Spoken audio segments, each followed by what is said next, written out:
Death summons Everyman for his final reckoning. These words open a door to a world where good and evil were not just ideas, but characters who walked the earth. This was the world of the medieval morality play, the blockbuster entertainment of its day. Entire towns would gather to watch these spectacular dramas unfold, stories designed to teach profound lessons about virtue and sin through allegorical figures. We are about to journey through 35 of the most notable, bizarre, and influential plays from this fascinating era. They were not dry sermons but vibrant performances packed with special effects, earthy comedy, and heart-pounding drama that captivated audiences. By the end, you will understand how these ancient stories built the very foundation of the plays and films we love today. How did a play about a man meeting death become one of history's most enduring stories? What strange theatrical tricks did they use to make angels fly and demons rise from hell? What is the one thing you think truly defines a good life? One play towered above the rest, a theatrical spectacle of staggering ambition. The Castle of Perseverance was not merely performed on a stage, it transformed an entire field into its world. Imagine a circular earthen mound surrounded by a water-filled moat, not just for atmosphere but to hold back the crowds. At the center stood a massive, multi-level castle, a literal fortress for the human soul. This was the epic stage for the spiritual war over one man, known as humanum genus, or mankind. From the moment of his birth, he is caught in a relentless tug of war. A good angel and a bad angel whisper into his ears, each vying for his allegiance. The forces of evil, the 7 deadly vices, tempt him with worldly pleasures, while the forces of good, the corresponding virtues, offer a path to salvation. The central conflict erupts into a literal siege, with the vices attacking the castle where humanum genus has taken refuge with the virtues. The stage directions for this battle are incredibly detailed, calling for wooden cannons to fire real roses at the fortress. But the most breathtaking moment comes from above, as God himself is lowered down from a high platform, a spectacular special effect meant to inspire awe and fear in the audience. This play did not just tell a story, it codified the very blueprint for the morality genre, the psychomatia. That is the inner battle, the war for the soul, where abstract qualities become warriors on a spiritual battlefield. It asked every person in the crowd a direct and terrifying question. When the demons lay siege to your own castle, which side will you let inside the walls? But while the Castle of Perseverance showed the epic battle for a soul, one play distilled that struggle into a deeply personal and hauntingly quiet journey. Death, a silent and unavoidable messenger, confronts a man named Everyman. The summons is stark and immediate. Everyman must undertake a final pilgrimage to face his creator and present his book of accounts. Desperate for companionship, he first turns to Fellowship, who gladly offers to join him for a feast or a fight, but flees at the mere mention of dying. Next, he begs his kindred and cousin, his own family, to walk with him. They refuse, one even claiming a crippling pain in his toe makes the journey impossible. Finally, in a last frantic hope, Everyman appeals to his goods, his wealth and material possessions, but they mock him, explaining that their purpose is to lead men astray, not to follow them into the grave. Abandoned and utterly alone, Everyman discovers one frail figure willing to stand with him, a character named Good Deeds. She is so weak from his lifelong neglect that she cannot even rise from the ground without help. This is the play's profound and simple core. In the end, only the good you have done has any currency. Your friends, your family, even your riches all remain behind. The chilling truth of Everyman is not just that we die, but that we die alone with the consequences of our choices. This stark message about mortality and spiritual wealth has resonated for over 500 years because its premise is universally human. It asks what we truly value while there is still time. Its power is so enduring that the play is still performed globally today, and its ghost is visible in stories like Charles Dickens's A Christmas Carol, where a miser is forced to confront his own ledger of a life. Everyman strips away the spectacle to pose the most intimate question of all. When you are called to your final reckoning, who or what will be strong enough to accompany you? Yet the stark, lonely path of Everyman was not the only road morality plays could take. For a far louder, cruder, and frankly more hilarious journey into the human soul, we have the play simply titled Mankind. This is a world away from solemn allegory, plunging us into the muddy fields and rough taverns of 15th century peasant life. Our hero, Mankind, is a simple farmer whose greatest struggle is not against grand cosmic forces, but against the backbreaking boredom and physical toil of his daily work. His spiritual battle is interrupted by mischief, a devil so gleefully vulgar he feels more like a drunken troublemaker than a fallen angel. Mischief arrives with his own troop of vices, characters named New Guys nowadays and not, whose very names scream of modern frivolity and empty trends. Their goal is not to damn Mankind with philosophical arguments, but to simply annoy him out of his virtue. They mock his prayers, ridicule his labor, and offer him the far more appealing path of laziness and vice. The play's comedy is relentlessly physical and often shockingly crude, full of bathroom humor and slapstick antics designed to have the audience roaring with laughter. This was not a play that kept its distance from the crowd. Mischief and his crew would leap off the stage and into the audience, collecting money for the performance in a way that blurred the line between the play and reality. They even convinced the spectators to participate in a rowdy, communal song, a moment of pure, chaotic fun that made everyone complicit in the temptation of the main character. The humor extended to the language itself, using a technique called macaronic verse, where Latin phrases from the church liturgy were twisted and mixed with common English to create absurd, disrespectful jokes. For a rural audience who lived in constant fear of poverty and crop failure, this play was a cathartic release. It reflected their deepest anxieties about survival and their suspicion of flashy, newfangled ideas that promised an easier life. Mankind proved that a moral lesson did not need to be delivered with a solemn face. It could sneak up on you through raucous laughter, showing that the road to hell could be paved with very good and very funny times. But what if the soul itself could be torn apart from the inside? Another play pushed the boundaries of the genre into deeply psychological territory, a drama known as Wisdom, Who is Christ.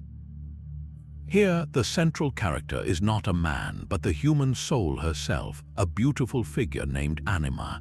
She is not a single entity, but a queen attended by 3 loyal courtiers who represent the core faculties of every person: mind, will, and understanding. Together, they form a perfect, harmonious kingdom under the benevolent gaze of Wisdom, Who is Christ. This harmony shatters when Lucifer arrives, not as a roaring monster, but as a handsome, sophisticated prince. His corruption is not a blunt assault, but a masterful seduction.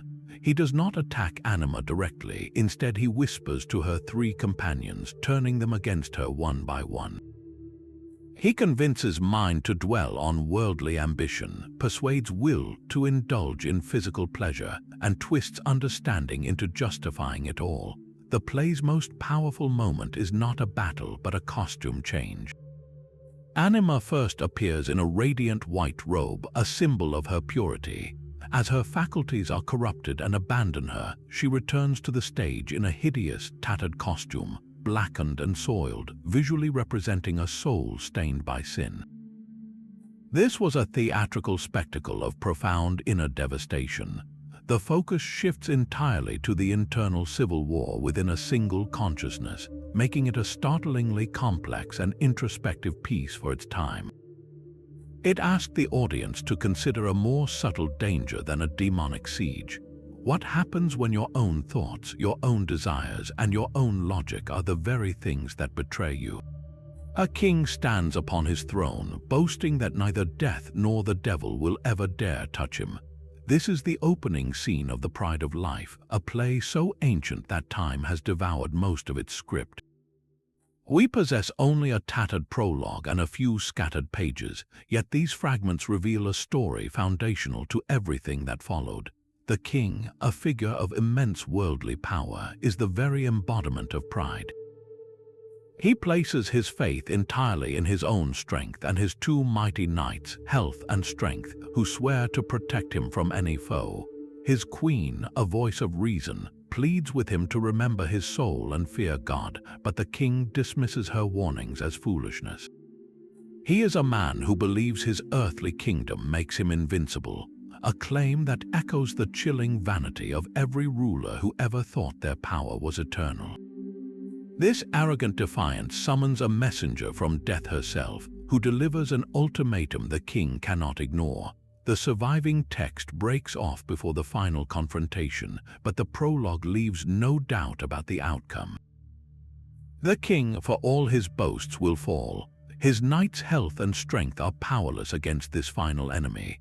The Pride of Life is a stark and early blueprint for the central theme of the entire morality genre. The idea that worldly status and physical might are utterly meaningless in the face of mortality. It is a direct theatrical cousin to the Danse Macabre, those haunting medieval images where skeletons lead popes, emperors, and peasants alike in a dance toward the grave. This play, likely performed in the 14th century, is one of our first precious windows into how English drama began to wrestle with these ultimate questions. It shows us the genre in its raw, formative state, already asking what happens when human pride builds a wall so high it blinds you to the one truth that awaits everyone.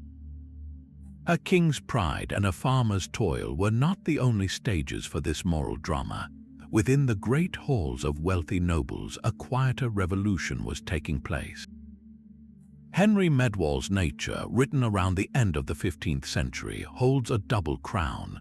It is a powerful morality play, but it is also the very first known secular play written in the English language.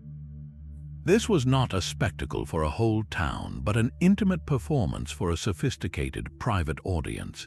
Its stage was a banquet hall, its actors likely members of the household, and its themes tailored for the educated elite.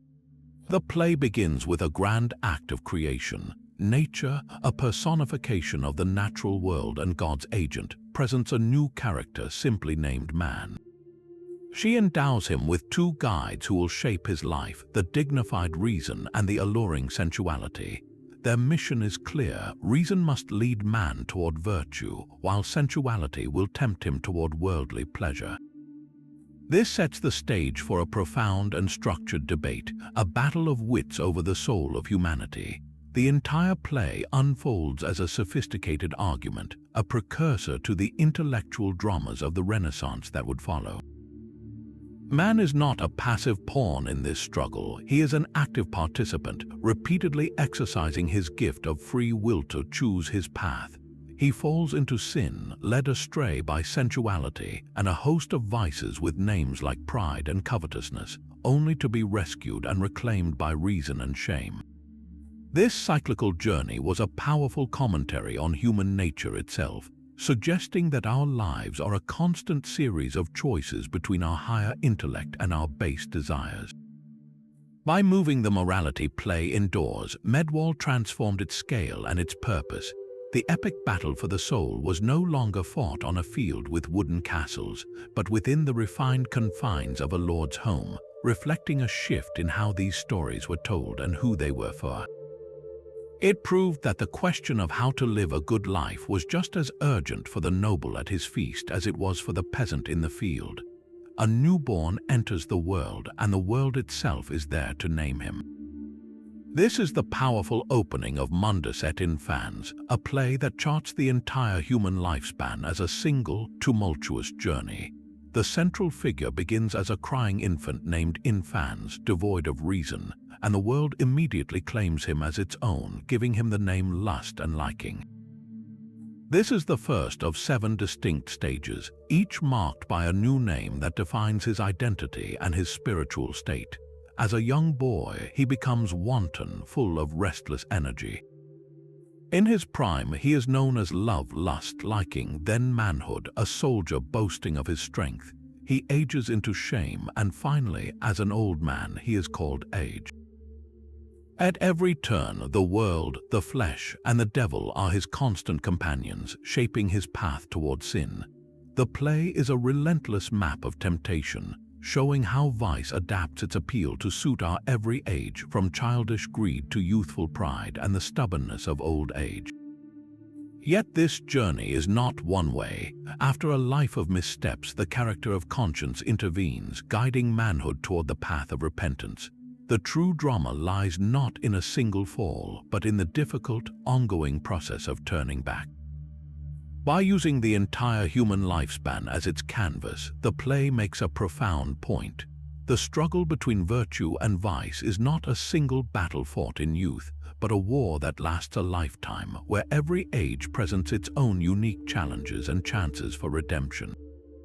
It asks us to consider the names we are given by the world and the one we might earn for our soul before the final age arrives. A corrupt neighborhood in Tudor London becomes the stage for salvation in the play Hickscorner. Here, the spiritual battlefield is not a castle or a field, but the city's own grimy streets, ruled by a boisterous rogue who gives the play its name. Hickscorner is the embodiment of cynical mockery and social disorder, and he is joined by two companions who represent the chaotic forces within every person, free will and imagination. Their antics paint a vivid picture of a society's deepest fears as they glorify a life of vagrancy, petty crime, and reckless pleasure. The play's true conflict arises not from angels but from three virtuous figures sent to clean up the neighborhood. Pity, contemplation, and perseverance walk into this urban mess with a single mission: to reform these lost souls and restore moral order. Their struggle is intensely practical. Pity offers compassion for the downtrodden, contemplation urges deep thought about one's actions, and perseverance provides the stubborn strength to see the reform through. This is a morality play with a sharp political edge, directly reflecting the anxieties of a time when rapid social change and growing urban poverty made the ruling classes deeply fearful of instability. The dialogue is not lofty poetry, but the vibrant, colloquial slang of the London underworld, pulling the audience into the gritty reality of taverns and back alleys. Hickscorner holds up a mirror to its time, asking a pressing social question. When the city itself seems to be descending into vice, is the solution a matter of personal salvation, or is it a public project requiring pity, deep thought, and unwavering perseverance to reclaim the streets? A prince's court becomes a dangerous web of flattery and deceit in John Skelton's magnificence. This is a morality play with a razor's edge, a thinly veiled political attack aimed directly at the throne of the young King Henry VIII. The central character is a prince named Magnificence, a figure representing not just a man, but the very idea of noble rule and good governance. His kingdom is not a soul, but a nation, and his downfall is orchestrated not by demons, but by corrupt courtiers. These vices have names that sound like whispers in a palace corridor: counterfeit countenance, crafty conveyance, and cloaked collusion. They do not attack with swords, but with smiles, systematically isolating the prince from his true and virtuous advisors, measure and sad circumspection. They convince Magnificence that generosity is the same as reckless spending, and that power means never having to listen to cautious counsel. The prince, swayed by their flattery, drives his true friends away and plunges his court into moral and financial ruin. Skelton's brilliance lay in his daring specificity. Everyone in the audience knew that the character of Fancy, the arrogant and ambitious vice who leads the conspiracy, was a direct caricature of Cardinal Thomas Wolsey, the most powerful man in England next to the king. The play was a spectacular risk, using the familiar framework of a moral allegory to deliver a searing critique of the real political dangers facing the realm. Its complex, knotted poetic structure, known as Skeltonics, with its short, rapid, and rhyming lines, mimics the frantic, claustrophobic energy of a court spinning out of control. The eventual restoration of magnificence by figures like Good Hope and Perseverance offers a hopeful end, but the real message was a stark warning to Henry. A king who cannot tell his true friends from his false ones does not just risk his soul, he risks his entire kingdom. This was not just a play about salvation, it was a lesson in statecraft, asking who truly holds a ruler's ear and what happens when the wrong voices are the only ones left in the room. Humanity stands at a crossroads between two very different teachers. In John Rastell's remarkable play, The Four Elements, the soul's battlefield is replaced by a lecture hall, and the ultimate prize is not just salvation but knowledge itself. The protagonist, aptly named Humanity, is guided by the figure of nature who offers a path of study and intellectual discovery. His opponent is not a traditional devil but ignorance, a force that tempts him with physical comfort and dismisses learning as pointless labor.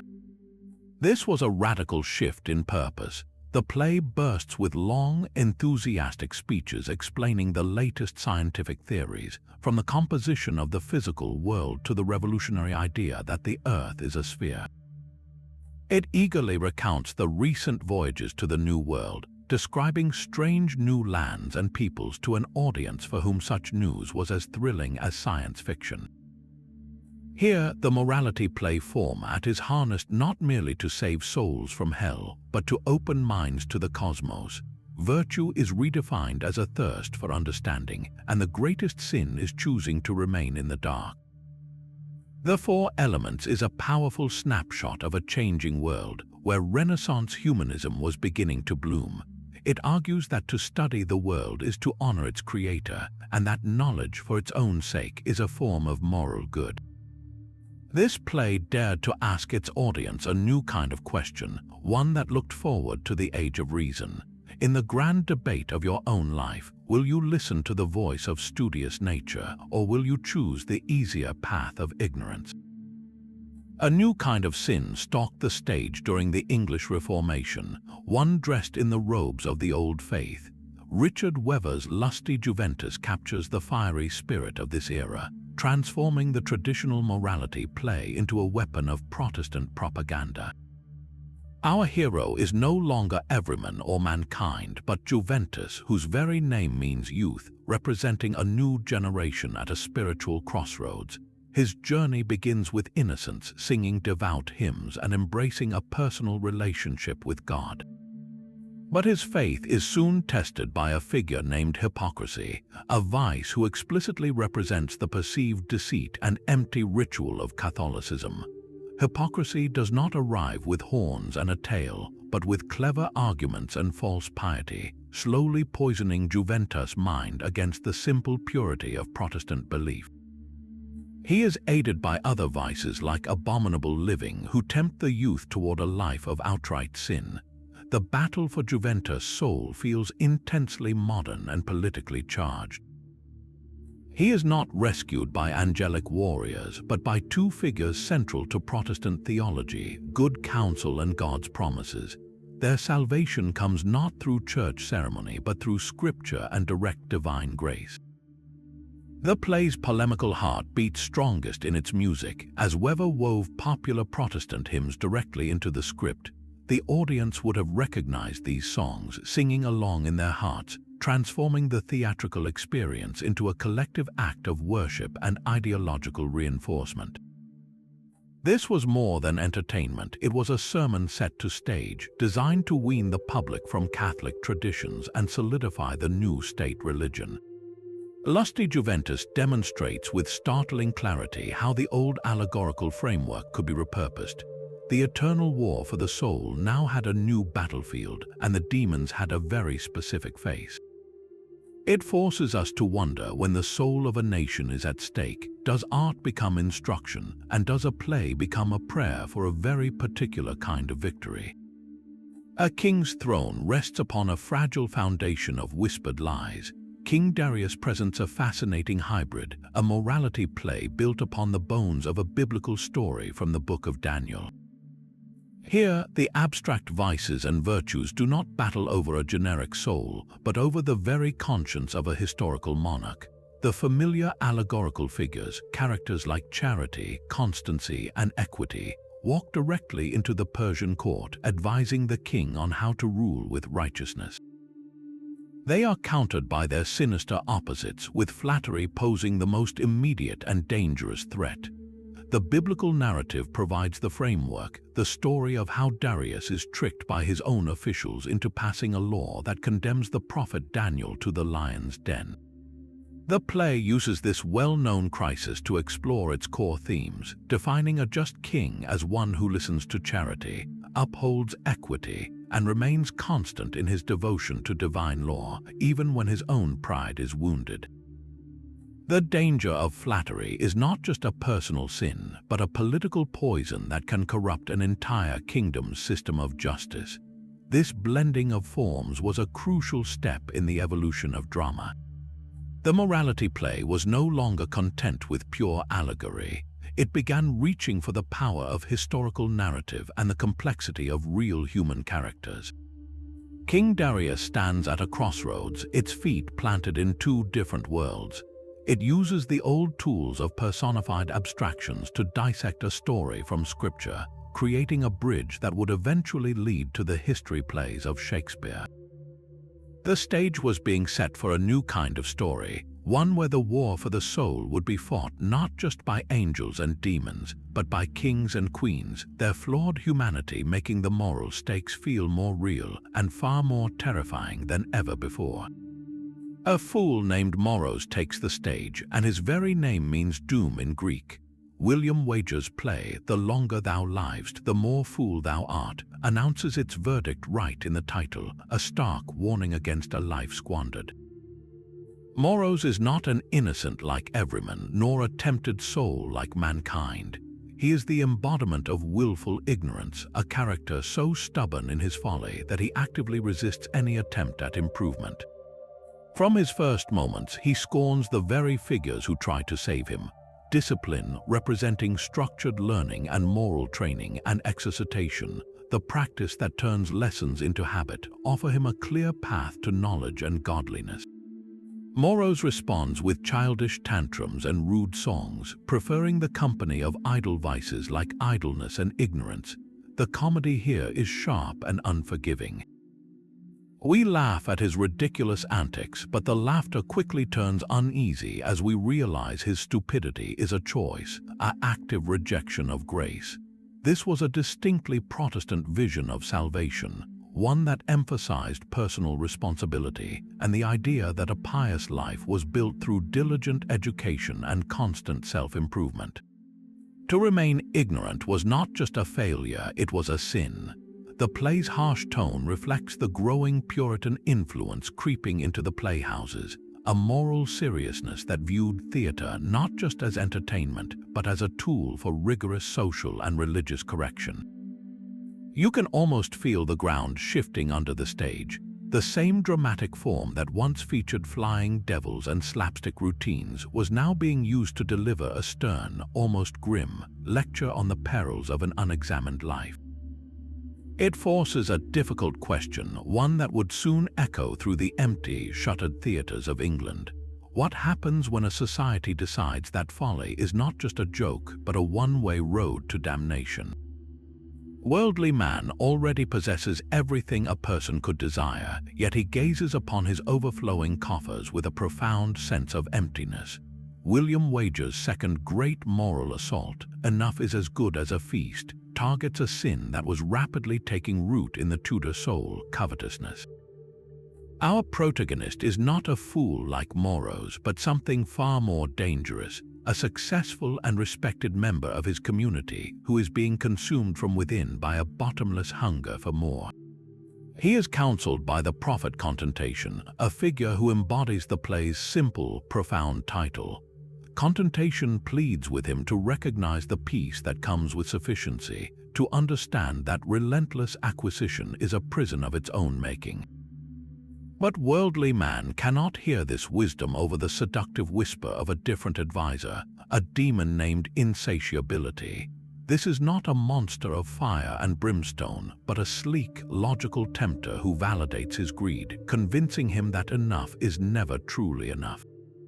The play's dramatic structure is a masterclass in mounting tension. We watch worldly man's spiritual corrosion in real time, as each new gain only deepens his anxiety and his desire for the next. His moral decline is not a sudden fall, but a slow, sickening slide, making his fate feel both inevitable and terrifyingly relatable. The final scene is one of the most chilling in all of morality drama. There is no last-minute redemption, no plea for mercy. Insatiability, having fully possessed his soul, simply carries worldly man off to hell. The stage direction is stark and brutal, a physical manifestation of a spiritual truth that the unquenchable thirst for wealth is itself a form of damnation. This was not just a religious lesson, it was a sharp commentary on a new economic reality. As England's feudal society began to crack and a new, profit-driven capitalist spirit emerged, wages play served as a stark warning. It asked its audience to consider the true cost of prosperity in a world where a man could work himself to damnation in the relentless pursuit of a feast he was too busy to ever actually enjoy. The human heart becomes a courtroom in the mid-16th century drama The Trial of Treasure, where two powerful women present their closing arguments. One is Treasure, the glittering embodiment of worldly wealth, who promises security, pleasure, and power. Her opponent is Just, the unwavering figure of righteousness, who speaks for spiritual integrity and eternal rewards. Their defendant is a man named Lust, a character representing all of humanity's earthly desires, caught in the crossfire of this monumental debate. The entire play unfolds as a formal trial, a popular and effective dramatic device that forces the audience to act as the jury. Treasure makes her case with seductive logic, arguing that her gold can build castles, command armies, and buy comfort in a harsh world. Just counters with a quieter, more profound testimony, stating that her path leads to a peace that no amount of coin can purchase and a salvation that rust cannot corrupt. The verdict is never truly in doubt, for this is a play with a stark, binary moral message designed to leave no room for ambiguity. Lust, swayed by Treasure's immediate and tangible promises, chooses wrongly, only to discover in the final act that his worldly gains are utterly perishable and his soul is left bankrupt. The drama taps directly into a deep cultural anxiety of its time, a period of growing commerce and social mobility where the ancient fear of wealth's corrupting influence felt more urgent than ever. It presented a clear and terrifying equation. To embrace treasure was to reject Just, a choice with eternal consequences. This theatrical trial forced every spectator to confront a simple, dreadful question. If your own desires were put on the stand today, which of these two powerful witnesses would your soul choose to believe? Sin gives birth to damnation, and that cursed child weds Lady Money. This is the twisted family tree at the heart of Thomas Lupton's brutally satirical play, All for Money. It presents a world where greed is not just a personal failing, but a generational curse that infects the entire social order. The central character is a man named All for Money, a walking embodiment of avarice whose very name is his mission statement. His journey is shadowed by the pathetic figure of money without money, a destitute wretch who craves wealth but has none, highlighting the desperate poverty that fuels the obsession.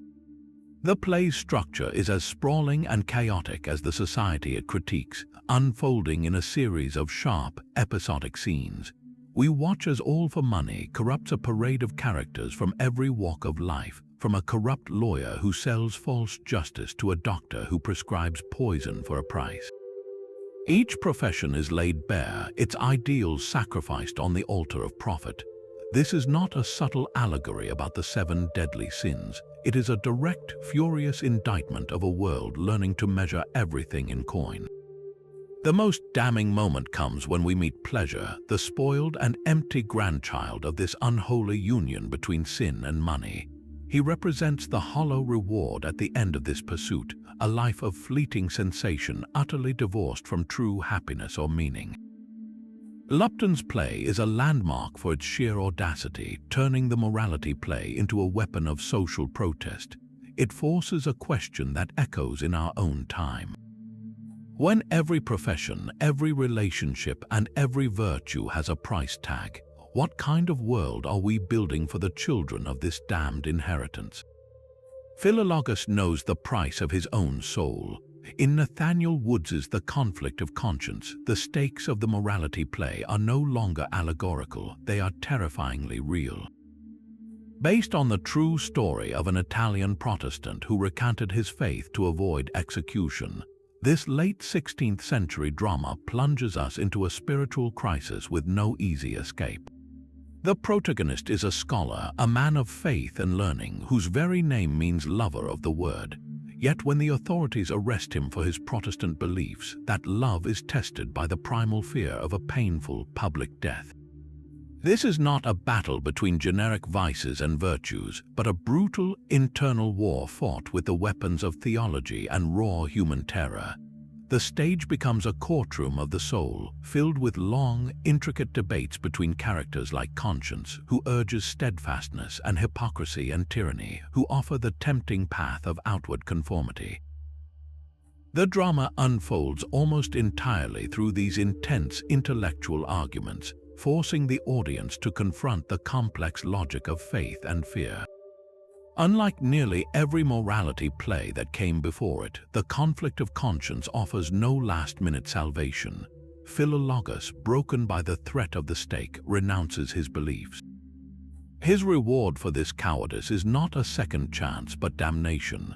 The play ends not with redemption but with a stark, tragic announcement of his eternal fate. This shocking conclusion was a deliberate and powerful weapon.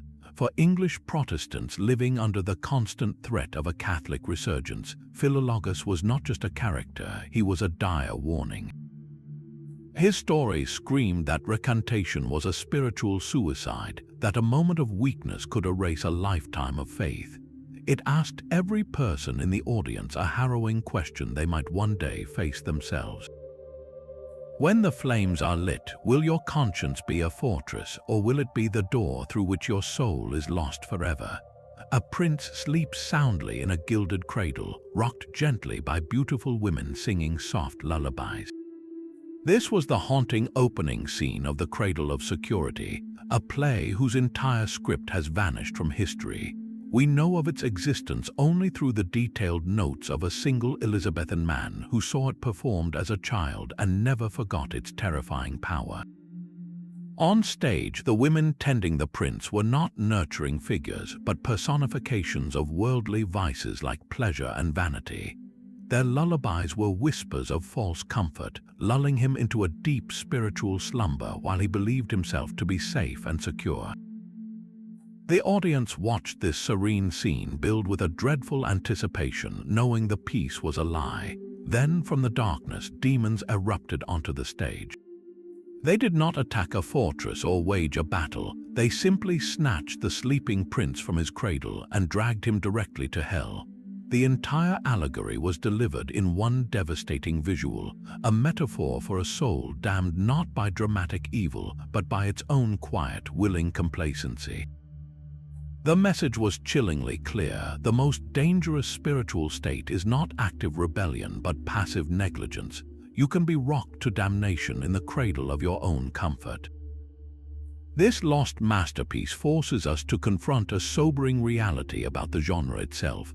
For every castle of perseverance or Everyman that survives, there were dozens, perhaps hundreds, of other morality plays that have been utterly erased by time, fire, and neglect. Our understanding of this vast theatrical tradition is built upon a fragile fraction of its original glory. Each of these lost plays was a unique keyhole into the medieval mind, a different answer to the eternal question of how to live. We can only wonder what other powerful allegories, what other breathtaking spectacles vanished when the last performer spoke the final line and the stage went dark forever. A consecrated communion wafer bleeds in the hands of an unbeliever. This shocking moment lies at the heart of the play of the sacrament, a Croxton drama that violently fuses the biblical mystery play with the allegorical morality tale.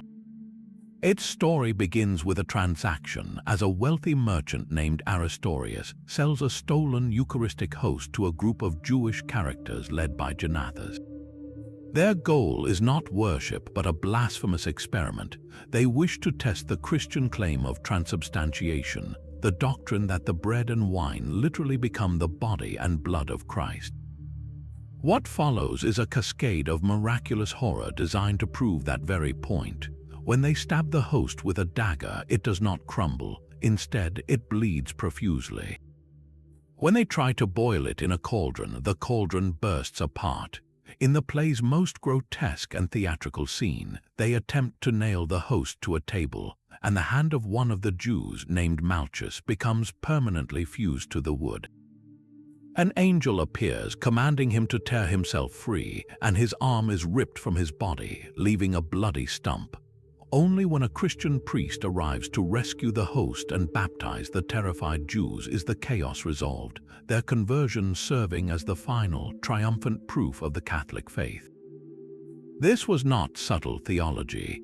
It was Eucharistic propaganda of the most sensational kind, using visceral stagecraft to inspire a potent mixture of awe and terror in its audience. The play's anti-Semitism is stark and central, reflecting a common and tragic thread in medieval drama where Jewish characters were frequently used as symbolic vessels of doubt and sacrilege. The entire spectacle was engineered to reinforce a single, tangible truth for its Christian viewers. The host was not a symbol, it was a sacred object of immense and dangerous power. How does a society make an abstract doctrine feel undeniably real?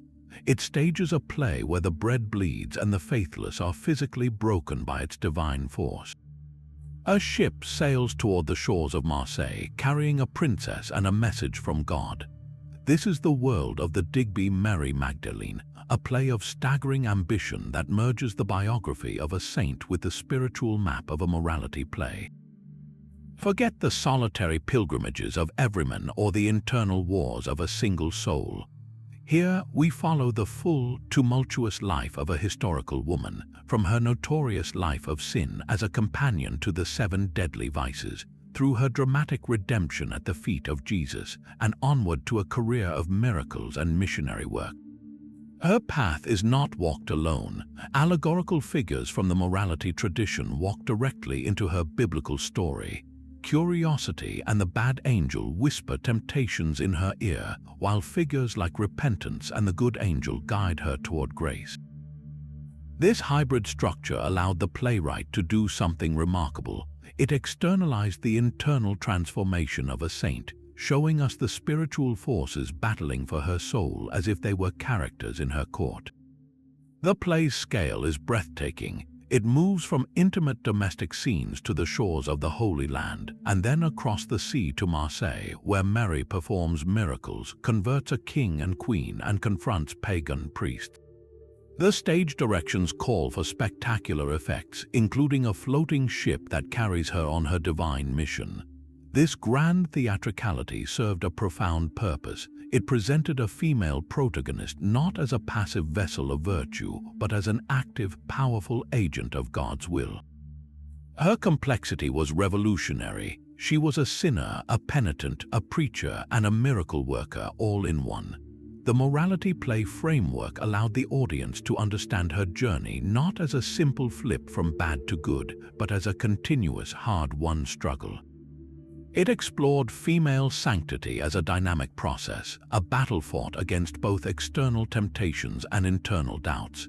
In an era where women's roles were tightly prescribed, the Digby Mary Magdalene offered a vision of spiritual authority that was both deeply personal and world-changing. Her story asked the crowd to see the potential for sainthood not in a life of quiet withdrawal, but in a life of bold action, fueled by the relentless power of repentance and divine grace. A sudden flash of light on the road to Damascus strikes a man from his horse. The conversion of St. Paul, another of the great Digby plays, takes this pivotal biblical event and stages it with the full force of morality drama. We witness Saul, the zealous persecutor of Christians, not as a distant saint but as a man consumed by a single, violent purpose. His journey is interrupted by an act of divine theater so powerful it is physically blinding. A voice booms from the heavens, "Saul, Saul, why do you persecute me?" The stage direction for this moment is stark, specifying a great light descending, a theatrical flash meant to mimic the shock of genuine revelation. Saul is left physically blind, a powerful visual metaphor for the spiritual blindness that had defined his life until that very second. But the playwright does not leave this transformation as a simple external event. Just as in Mary Magdalene, allegorical figures step into the biblical narrative to make the internal struggle visible. While the text we have is fragmentary, it strongly suggests the presence of characters like Godhead, representing divine authority, and likely a host of other personified forces. We can imagine contrition grappling with Saul's pride, or heavenly grace arguing against his earthly rage. His physical blindness becomes the stage for an intense spiritual debate, a war of personified ideas fought over the soul of a fallen man. This is the fluid genius of the late medieval stage. The conversion of St. Paul exists in that fascinating space between the biblical cycle play, which reenacts scripture, and the morality play, which diagrams the soul. It uses the tools of allegory to dissect a moment of supreme, real-world conversion, asking the audience to look past the miracle and into the messy, human process of change. How does a man who built his identity on hatred learn to love? How does a heart hardened by conviction become soft enough to receive a new truth? The play argues that even an act of God requires a human choice to complete it. Saul's 3 days of darkness were not a punishment, but a necessary silence, a blank canvas upon which a new man named Paul could finally be drawn. A king's command echoes through the streets of Bethlehem, promising not order but a slaughter of the innocent. The Digby play, The Killing of the Children, takes a familiar, brutal story from the biblical mystery cycles and sharpens it into a profound moral lesson. This is not merely a historical reenactment, it is a character study in pure, unrestrained evil. King Herod is presented not as a complex ruler, but as the ultimate tyrant, a living embodiment of the vice figures we have seen tormenting abstract souls. His rage, sparked by the news of a newborn king, is not political calculation but a demonic fury. He is pride and wrath personified, a man so consumed by his own power that he will tear the world apart to protect it. His soldiers become extensions of his will, not disciplined armies, but brutal instruments of a single, sinful command. And standing against this monolithic evil are the mothers of Bethlehem. In the logic of the morality play, they are not just historical figures, but the very essence of virtue and innocence. Their grief is not passive, it is a righteous defiance. They would have pleaded and fought on stage, their cries creating a heartbreaking chorus against the soldiers' brutality. Their physical struggle to protect their children becomes a powerful allegory for the soul's struggle to protect its purity from a violent and sinful world. The horror of the massacre was not presented as a senseless tragedy, but as a testament to the terrible cost of righteousness in a world ruled by evil. For a medieval audience, the message was clear: worldly power, when divorced from virtue, becomes a destructive, demonic force. Yet the play did not end in despair. The final hope for these innocent children was not deliverance on earth, but a glorious reward in heaven. They were celebrated as the first martyrs for Christ, their tiny souls ascending to eternal peace while their murderer, Herod, would inevitably face divine judgment. This stark contrast was the ultimate moralizing tool. It asked the audience to weigh temporary earthly suffering against eternal heavenly joy, framing the mother's unimaginable loss as a profound, if painful, victory. In this play, the stakes of the spiritual war were made terrifyingly tangible, not in a castle of perseverance, but in the blood-soaked streets of a town, proving that the battle between vice and virtue was not an abstract idea, but a struggle that could arrive at your own doorstep with a soldier's sword. A wealthy man named Dives feasts within his mansion, while a beggar named Lazarus starves just outside his gates. This stark image, taken directly from a parable in the Gospel of Luke, became one of the most socially charged morality plays of its era. The drama would have wasted no time in establishing the brutal inequality between them. Dives, whose very name means rich in Latin, is shown in his opulent hall, surrounded by servants and indulging in extravagant meals. Just a few feet away on the stage, covered in sores, the poor beggar Lazarus longs only for the scraps that fall from the rich man's table. The audience watches as dogs come and lick the poor man's wounds, a detail meant to highlight his utter degradation and abandonment by human society. The play makes it brutally clear that Dives sees Lazarus every day. He is not ignorant of the suffering at his door, he is simply indifferent. His sin is not one of active cruelty, but of passive neglect, a failure of the most basic Christian duty, charity. The real theatrical power, however, came in the second act. Both men die. Their fates are revealed in a dramatic, simultaneous spectacle. Lazarus is carried by angels to the bosom of Abraham, a place of ultimate comfort and peace in the afterlife. Dives, in a terrifying stage transition, is dragged down to hell. There, from the midst of the flames, he looks up and sees Lazarus far away in paradise. He begs Father Abraham for just a single drop of water to cool his tongue, but he is told a chasm has been fixed between them, a permanent division created by his own choices in life.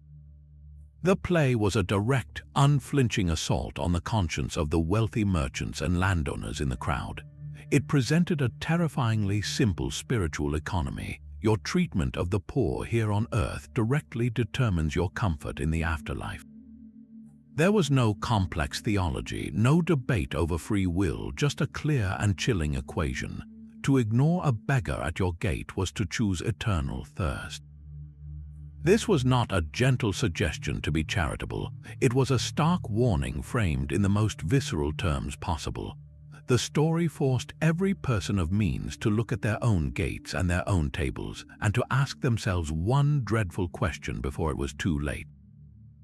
Who is your Lazarus, and what chasm are you building with your own indifference? A willful son demands his inheritance while his father still lives. This bold act of disrespect sets the stage for the prodigal son, a parable that medieval playwrights recognized as a perfect story for their stage. The son's journey was a ready-made morality play, a map of spiritual downfall and the difficult road back. We can easily imagine the allegorical figures who would have swarmed his path the moment he left home. A character like Misrule would have been his first companion, leading him to a distant country and a life of reckless spending. Pride would have whispered in his ear, assuring him that his money proved his superiority and that true freedom meant answering to no one. The drama would have shown him surrounded by fair-weather friends, personifications of gluttony and lechery, all feasting at his table until his purse was empty. Then the inevitable turn, a famine strikes the land, and the character of Famine himself would have stalked the stage, a gaunt and terrifying figure.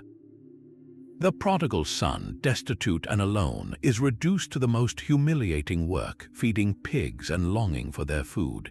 In this profound moment of rock bottom, surrounded by the very animals considered unclean, the allegorical battle would have reached its climax. The voices of pride and misrule would have faded, replaced by a new, quiet voice, that of repentance. This internal shift is the heart of the drama. His decision to return home is not a victory, but the beginning of a harder journey, the walk of shame back to a father he wronged. And here, the play's final, beautiful allegorical shift would occur. As the son trudges home, rehearsing his apology, we would meet the forces of grace. Mercy might appear on the road, encouraging his steps, and when the Father sees him from afar, it is forgiveness itself that runs to meet him, not with scorn but with an embrace. The celebration that follows, with the fatted calf and the music, is a theatrical symbol of divine joy over a single, repentant soul. This story's enduring power lay in its emotional truth. It was not about a demonic siege or a cosmic war, but about a single, foolish, very human mistake and the boundless capacity for love that welcomes us home. It asked its audience a question that still resonates. When you have traveled so far down the wrong road, what gives you the courage to turn back? A doubting monk finds his faith tested by the most sacred of visitors. The appearance of Our Lady to Thomas plunges us into a world where the boundary between saintly legend and moral instruction dissolves. This play centers on a monk named Thomas, whose devotion is shadowed by a deep and troubling skepticism.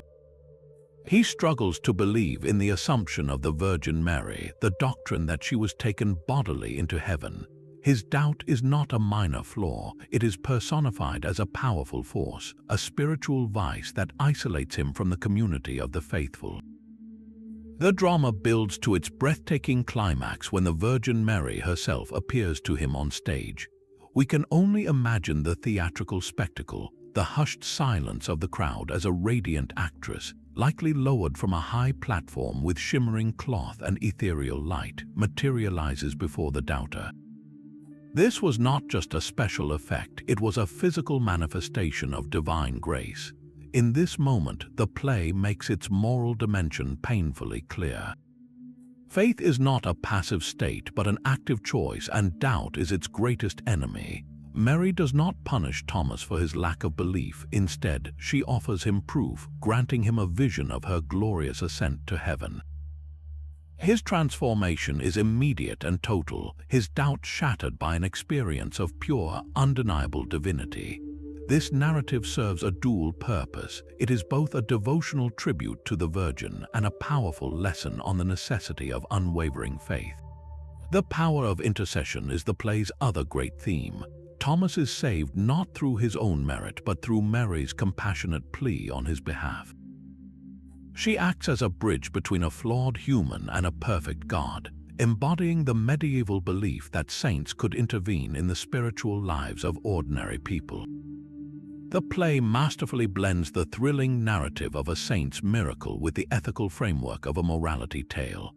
It uses a compelling, human story about a single monk's crisis to convey profound theological ideas about grace, doubt, and redemption.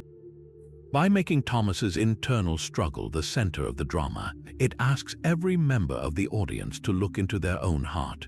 What cherished truths do you question, and what would it take for your own faith to be made whole? From the intimate doubts of a single monk, the medieval stage could expand to encompass the very creation of the cosmos. Far to the west in Cornwall, a dramatic tradition flourished with its own spectacular answer to the great moral questions.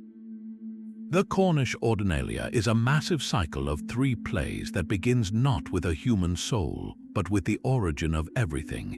Its opening act shows God forming the heavens and the earth from a formless void, a breathtaking act of divine power.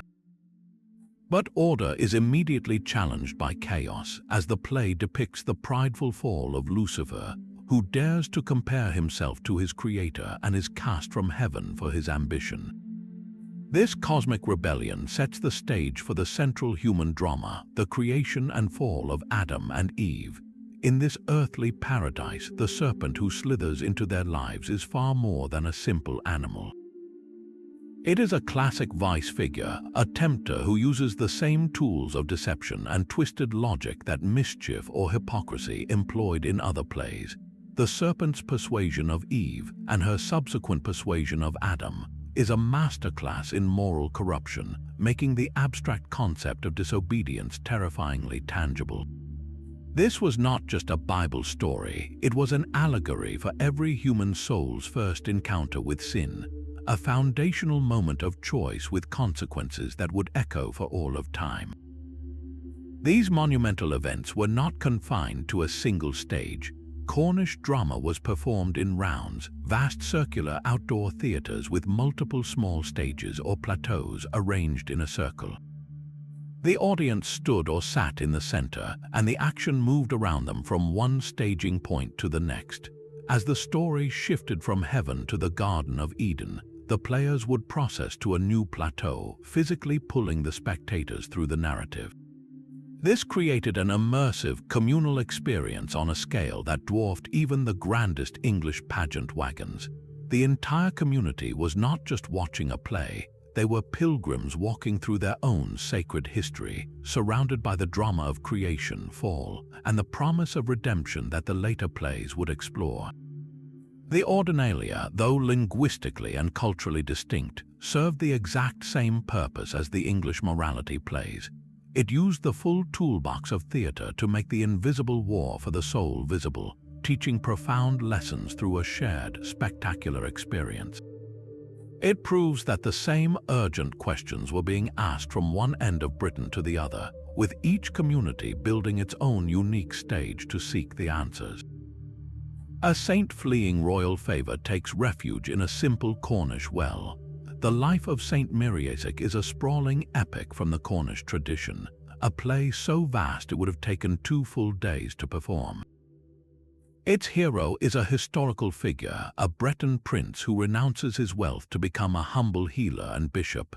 Yet his life story is not told through simple biography, it is framed as a relentless moral battle. At every turn, Miriasek confronts temptations that feel strikingly familiar from the English morality stage. Personified vices stalk him, their arguments echoing those used against figures like mankind or Everyman. They offer him power, comfort, and worldly glory, but the saint's unwavering virtue becomes a living sermon for the audience. His most dramatic conflicts are not with demons, but with a secular tyrant, King Tudor. This ruler embodies the sin of pride, a figure who directly opposes the saint's mission of humility and mercy.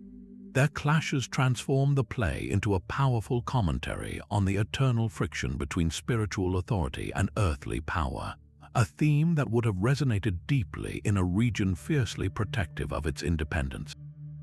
This incredible blend of local history, saintly legend, and universal moral struggle shows the incredible adaptability of the format.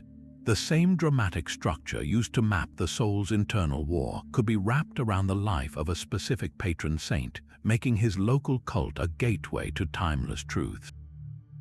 The sheer scale of the production, with its massive cast and complex stagecraft in a round outdoor theatre, speaks to its central role in Cornish life. It was more than a play, it was a communal ritual, a reaffirmation of identity and faith that bound the community together for days. How many other stories of local saints were once told with this same spectacular ambition, their moral lessons now lost to silence?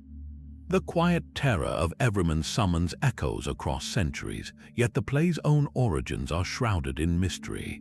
Many scholars believe this English masterpiece was actually a translation of a Dutch work titled Elkerlake, sparking a long and unresolved debate over its true authorship.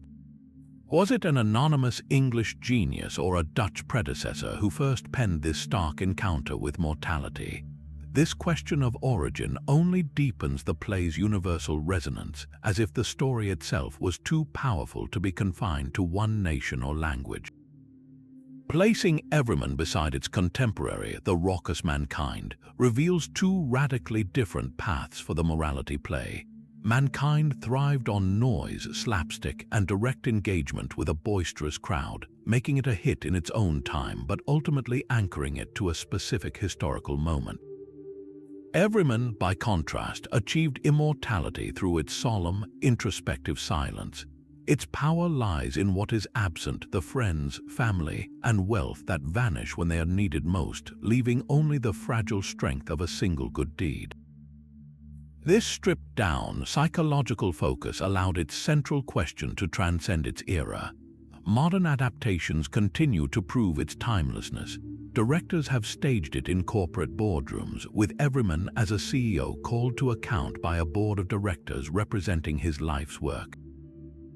Film versions have reimagined his journey through the lens of a terminal diagnosis, where the characters of Fellowship and Kindred become real, flawed people fleeing the discomfort of his illness. The story's skeleton is so strong it can wear any flesh, its core message remaining intact no matter the setting. The boisterous energy of mankind gives us a vibrant snapshot of medieval peasant life, but the solitary pilgrimage of Everyman touches something eternal in the human condition. It continues to ask us in 1,000 different ways what we are building our lives upon and what will remain when everything else is stripped away. Hell's Mouth was far more than a painted backdrop. It was a fully functional theatrical monster, a gaping, sculpted head large enough for actors to leap in and out of, designed to belch real smoke and colored fire across the stage. This was the visceral reality of medieval stagecraft, where moral lessons were seared into memory through spectacle. The grand circular stage for the Castle of Perseverance was just one model. More common was the use of multiple small stages called mansions, each representing a different location, all arranged in a line or a semicircle on a long platform known as a scaffold. An audience might watch a scene in heaven on a mansion to their far left, then turn to see a temptation unfold in a tavern on the right, with the actors moving fluidly between these fixed points. This created a dynamic, almost cinematic experience long before the invention of film. The machinery behind these wonders was ingenious. Heavenly ascents were achieved with complex rigging and pulley systems, hoisting an actor playing God or an angel high above the crowd, a breathtaking display of divine power.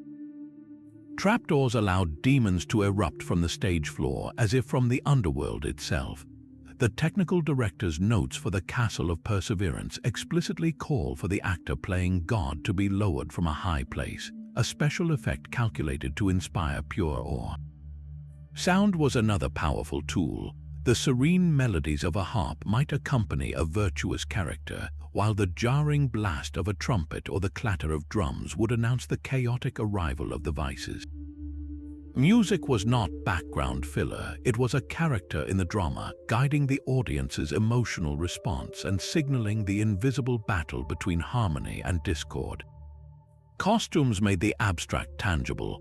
A virtue like Charity might appear in robes of purest white, radiating light and order.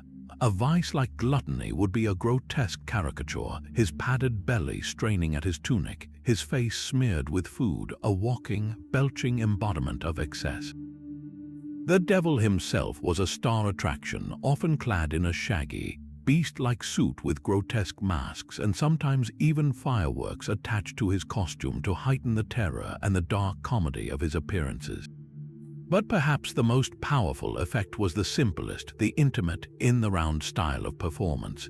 In the Cornish rounds or the open fields where these plays were staged, the audience was not separated from the action. They were surrounded by it. When mischief leaped from the scaffold to collect money from the crowd in Mankind, the line between the fictional story and the real world dissolved. The moral struggle was not something happening to someone else on a distant stage. It was unfolding in their own space, with the vices and virtues brushing past them in the dirt. This immersive experience made the central question of every morality play intensely personal. As the smoke from Hell's Mouth stung their eyes and the angelic hymns filled their ears, every person in that crowd had to ask themselves, not as passive observers, but as participants in the greatest drama of all. Which path would you choose when the play was your own life? Their greatest villains were often the crowd's favorite characters.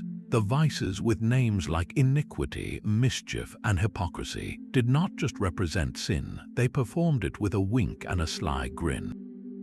These characters were the rock stars of the morality stage, the guaranteed source of laughter and chaotic energy in a play that might otherwise be a solemn sermon. Their comedy was relentlessly physical. An actor playing Gluttony might stumble across the stage, tripping over his own enormous fake belly while desperately clutching a tankard of ale. Another, embodying Sloth, could be dragged from a bed built right on the scaffold, snoring comically as virtues pleaded with him to get up. this was not subtle humor. It was broad, earthy slapstick designed to have the entire audience, from the wealthiest merchant to the poorest apprentice, roaring with laughter together. But the comedy always served a deeper moral purpose. By making the deadly sins look ridiculous, the plays stripped them of their power and allure. It is hard to be seduced by the cool, dangerous appeal of pride when the character representing it is a pompous fool who keeps tripping over his own ornate robes. It is difficult to envy the figure of covetousness when he is portrayed as a miser so consumed by counting his coins that he fails to notice a real treasure right beside him. The laughter itself became a weapon, turning temptation into a joke and making vice seem not just evil but profoundly foolish. Their connection to the audience was dangerously intimate. A vice would frequently break the fourth wall, leaping off the stage to collect money, tease a spectator, or lead the entire crowd in a rowdy song. This direct engagement made the crowd complicit in the misbehavior, blurring the line between the fictional story and their own reality. It was a brilliant theatrical strategy. You might come to the play fearing the devil, but you left laughing at his clumsy henchmen, their absurdity making the path of virtue seem not only right, but also more sensible and intelligent. Over time, these clowns evolved into something far more complex and charismatic. The vice began to shed his purely allegorical skin, gaining a psychological depth and a sinister charm that audiences found irresistibly compelling. He was no longer just a walking concept like greed. He became a cunning strategist, a master of manipulation who reveled in his own wickedness. This transformation created a new kind of theatrical villain, one whose intelligence and charisma were as captivating as their evil was palpable. You can see this evolution reach its spectacular peak in the work of William Shakespeare. His greatest villains are the direct descendants of the medieval vice. Iago in Othello, with his sly asides and his gleeful orchestration of chaos, is a direct heir to mischief. Richard III, who proudly announces his deformities and his plans to prove a villain, is the vice figure refined into a royal monster, his charismatic evil holding the audience in a terrifying thrall. The vice gave Shakespeare a blueprint, a way to make evil not just a force to be defeated, but a fascinating, intelligent, and deeply human presence on the stage. What does it say about us that the characters meant to warn us away from sin became the ones we most loved to watch? While the vices clowned and connived, the virtues held the moral center with unwavering authority. Characters like charity, patience, and fortitude served as the spiritual straight men, their very presence a calm rebuke to the chaotic energy of sin. An actor's greatest challenge was making these figures compelling rather than bland, investing them with a gravitas that felt both divine and deeply human. They were not there to entertain but to guide, their dialogue often written as clear, direct lessons on righteous living. A character like Charity might literally lift the poor from the ground, while Patience would stand firm against a torrent of mockery without a flicker of anger. They functioned as teachers for the protagonist and by extension for every person watching, modeling a life in harmony with God's will. Their divine connection was visually unmistakable. Virtues were often bathed in light, their robes a brilliant, unblemished white or celestial blue, a stark contrast to the vice's ragged, soiled, or garishly colored costumes. They carried powerful symbols of their purpose, most famously the shields borne by the 7 heavenly virtues in their psychomatia, the battle for the human soul. Each shield was emblazoned with a unique emblem, like a burning heart for charity or a tower for fortitude, representing their specific spiritual defense against the assaults of the world. These figures were the idealized self, the person each audience member was supposed to become. Their victory on stage was not just a plot point, but a promise, a glimpse of the divine order and eternal peace that awaited a soul that chose the harder, quieter path of goodness over the easy laughter of temptation. The female form on the medieval stage was a canvas for society's deepest fears and highest aspirations. In a genre teeming with male protagonists like Everyman and Mankind, female characters almost never appeared as ordinary women. Instead, they were powerful, polarized archetypes, embodying either divine virtue or dangerous temptation. Consider the terrifying queen of the world from The Pride of Life, a figure of immense secular power who warns her arrogant husband of his impending doom. Though her advice is wise, her character is defined by her relationship to a king, reflecting a world where female authority was typically channeled through male rulers. This was the central paradox. Women were either placed on a pedestal or cast into the pit, with little room for the complex reality in between. The ultimate symbol of virtue was, of course, the Virgin Mary. In plays dedicated to her life and miracles, she was portrayed as the perfect intercessor, a being of pure compassion and divine grace. Her appearance to the doubting monk Thomas was a moment of theatrical awe, a radiant vision of maternal love and unwavering faith. She represented the ideal, a woman utterly removed from the taint of earthly sin, whose primary role was to plead for mercy on behalf of flawed humanity. Yet this very perfection created an impossible standard for real women, setting them up for failure in the eyes of the church and society. Then there was the figure of Mary Magdalene, a character of breathtaking complexity. In the Digby play, she was not a one-dimensional sinner. She was a full human being, journeying from a life of vanity and lust, personified by her consorting with the 7 deadly vices, through a profound repentance and onward to a career of immense spiritual power as a preacher and miracle worker. She was both a warning and an inspiration, proof that even the most fallen woman could achieve sainthood through genuine contrition and active faith. Her story offered a rare glimpse of female agency, showing a woman not just being saved but actively saving others. More commonly, however, female allegories served as snares for the soul. Characters named Beauty, Lechery, or Lady World were walking temptations, designed to lure male protagonists away from the path of righteousness. Their physical attractiveness was a trap, a deceptive veil for the spiritual death that lay beneath. When a vice like sensuality tempted man in the play Nature, she was not arguing philosophy, she was offering immediate physical pleasure, a danger considered particularly potent and difficult for men to resist. These portrayals directly channeled medieval clerical misogyny, which often depicted women as the literal gateway to sin, the descendants of Eve whose curiosity first brought evil into the world. Yet the stage was not entirely a place of condemnation. Female figures could also embody the highest divine qualities. In the great morality play Everyman, it is a weakened but willing good deeds who ultimately accompanies the protagonist to his grave. In other dramas, Mercy would appear as a compassionate woman, offering solace and forgiveness, while Truth could be a stern, female judge holding a mirror to a sinful soul. These characters provided the necessary counterbalance, suggesting that the feminine could also channel God's grace and unwavering justice. Together, these polarized roles created a powerful and often damaging cultural narrative. They taught audiences that womanhood itself was a force to be either venerated or feared, but rarely simply understood. A real woman was expected to aspire to the impossible purity of the Virgin Mary, while being constantly suspected of the seductive power of a Lady Lechery. The stage became a school for gender, its allegorical lessons reinforcing the social and religious hierarchies of its time.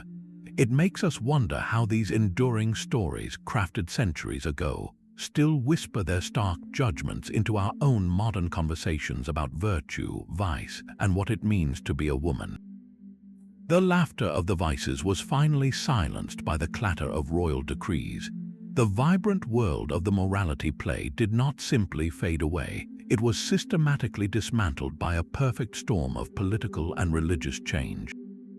The Protestant Reformation, sweeping across England, brought with it a deep suspicion of the very foundations of this theatrical tradition. reformers argued that putting God, angels, and saints on a public stage was a form of blasphemy, a violation of the biblical commandment against graven images. They saw the elaborate spectacle of the Mass, the flying angels, and the bleeding hosts as dangerous remnants of Catholic idolatry that needed to be purged. This theological shift turned the stage from a pulpit into a potential heresy. One by one, the great biblical cycle plays, the cousins of the moralities, were banned by royal command. The city of York performed its last cycle in 1569, and other towns soon followed. The professional actors who once leaped from hell's mouth now found themselves without a script, their divine characters outlawed from public performance. At the same time, a new kind of theatre was rising in the shadow of London's walls. Commercial playhouses like the Theatre and the Curtain began to draw crowds with a different kind of story. These were not allegorical journeys of the soul, but the bloody tragedies of historical kings and the witty complexities of romantic comedies. The audience's appetite shifted from abstract lessons to the intricate drama of human characters, their flawed ambitions, and their tangled relationships. The actors formed professional companies under noble patronage, creating a new economy of entertainment that favored secular narratives with broader commercial appeal. Yet the death of the morality play was not an extinction but a metamorphosis. Its DNA was woven directly into the fabric of the Elizabethan stage. Christopher Marlowe's Dr. Faustus is a morality play in all but name, with its scholar hero tempted by a demonic vice figure, Mephistopheles, and ultimately dragged to a spectacular hell. You can see the ghost of the psychomatia in Shakespeare's internal conflicts, like the battle between ambition and conscience in Macbeth.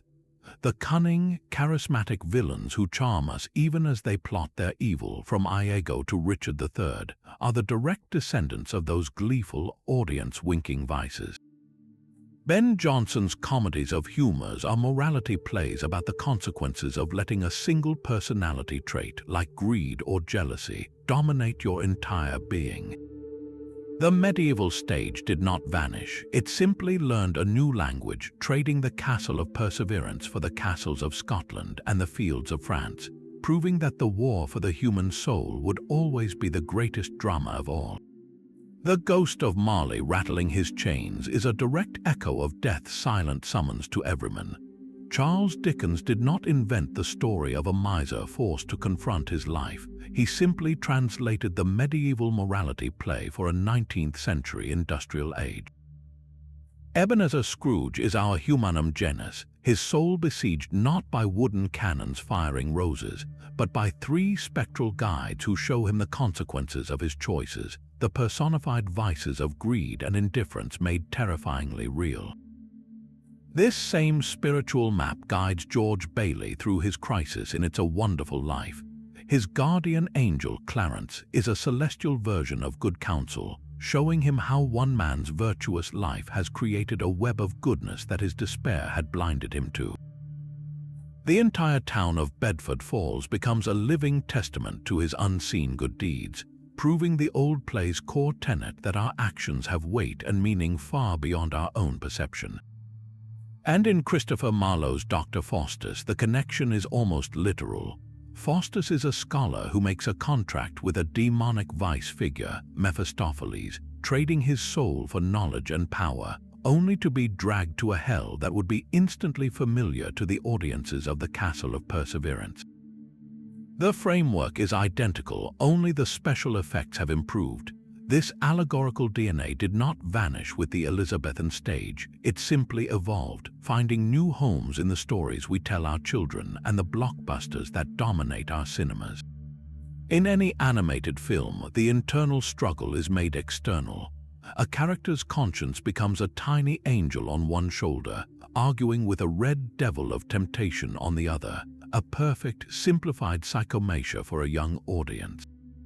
Superhero comics are modern morality plays on a grand scale, where characters literally named Spider-Man or Superman embody virtues like responsibility and hope, while their villains personify abstract vices. The Joker is not just a criminal, he is chaos and anarchy given a terrifying grin. Venom is the dark mirror of the hero, the personification of rage and vengeance that must be constantly fought and controlled. Even our most sophisticated psychological dramas are morality plays in modern dress. A film like Fight Club externalizes the protagonist's internal conflict with his own repressed masculinity and nihilism into the charismatic, violent figure of Tyler Durden, a vice who offers liberation through destruction. The question is no longer will the hero be saved, but which part of his own fractured self will ultimately win the civil war for his soul. The fundamental question posed by every morality play, how should a person live, has never lost its urgency. It is the engine of every great story, from the epic battles of The Lord of the Rings to the intimate family conflicts of a television drama. We are still drawn to tales that force characters to choose between right and wrong, between selfish desire and selfless sacrifice, because this is the central drama of our own existence. The medieval playwrights understood that the most thrilling spectacle was not a castle under siege, but a human conscience at war with itself. They built the stage, and we have been performing variations on their timeless script ever since, proving that the search for a good life is the one story that truly never ends. These 35 plays are a testament to a world of immense theatrical creativity, a journey from the epic siege of a soul's castle to the quiet, lonely path of a man meeting his final judge. They were not dusty relics in a forgotten library, but the blockbuster entertainment of their age, pulsating with flying angels, belching hellmouths, and the raucous laughter of the crowd. Their stages were fields, their special effects were smoke and fire, and their stars were the very concepts of good and evil walking the earth. This vibrant tradition did more than just entertain. It shaped the moral and cultural imagination of the Middle Ages, giving people a shared language to wrestle with the great questions of life, death, and salvation. More than that, it built the very foundation of Western drama, providing the blueprint that playwrights like Shakespeare and Marlowe would later use to construct their timeless tragedies and comedies. The enduring power of these plays whispers a simple, profound truth about our own nature. We are storytelling creatures, and the most compelling story we can ever tell is the eternal battle between light and darkness, a war fought on the grand stage of history and in the quiet theater of every human heart. Which allegorical character from a modern film or book speaks most powerfully to you? Share your favorite in the comments below and subscribe to keep exploring the hidden stories that shaped our world.